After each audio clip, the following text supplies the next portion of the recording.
Hivi umejiuliza kwa nini unapambana sana lakini pato lako halikui? Unafanya kazi kwa juhudi, unafanya kazi kwa bidii, na pengine unafanya kazi usiku na mchana, lakini pato lako liko pale pale. My dear, tatizo si wewe, tatizo sio mshahara, na wala tatizo sio uchumi, lakini tatizo liko kwenye mfumo wako wa uchumi. Mfumo wa uchumi ulionao haukuruhusu kuweza kukua. Unaishia kupata pesa ya kulipia kodi ya nyumba, unaishia kupata pesa ya kulipia bili, na unapata pesa ya kulipia chakula, lakini kupata pesa ya kukukuza kiuchumi, hiyo inakosekana.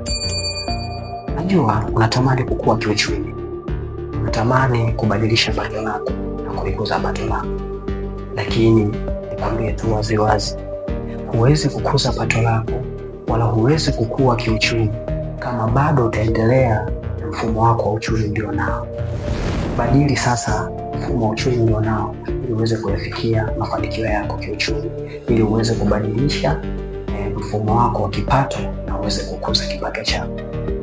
Kama unahitaji kubadilisha mfumo wako wa uchumi na kuweza kukuza pato lako, niandikie kwenye uwanja wa comment neno kipato, nitakupa mwongozo.